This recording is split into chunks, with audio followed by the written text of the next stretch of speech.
Le moins que l'on puisse dire est que la question des copropriétés semble, dans le cadre de ce débat, trouver enfin la place qui lui revient. Dans les problématiques du logement, on avait presque oublié que cette forme d'immeuble collectif fait largement partie du paysage urbain et que la centaine de milliers de copropriétés en difficulté polarise une bonne partie de la crise actuelle.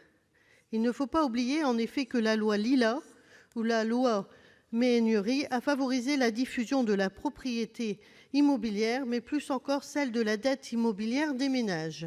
Selon une enquête INSEE datant de 2013, un quart des copropriétés connaissent des situations plus ou moins avérées d'impayés de charges communes, pouvant conduire, comme on a pu le voir dans certaines situations déjà évoquées, à l'émergence de ce que sont les bateaux ivres des très grands ensembles en difficulté.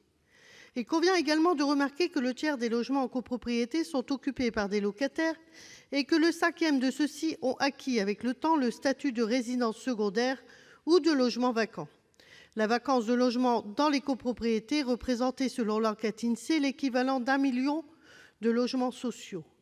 Quand on cherche des solutions socialement acceptables au problème du logement, on pourrait se demander si la location à loyer proche des plafonds sociaux des logements vacants de copropriété ne pourrait constituer une voie à explorer. Ceci posé, la présence plus ou moins importante de locataires en titre dans les copropriétés justifie pleinement, à notre avis, que ces locataires soient pleinement informés de la vie de la structure et notamment puissent participer, dans les limites posées par leur situation, aux assemblées générales de copropriétaires régulièrement convoquées.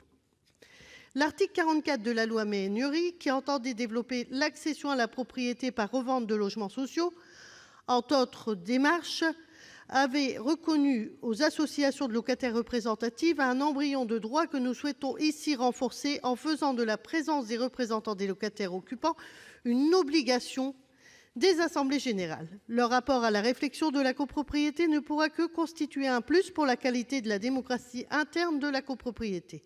C'est donc sous le bénéfice de ces observations que nous vous invitons à adopter cet amendement. Merci.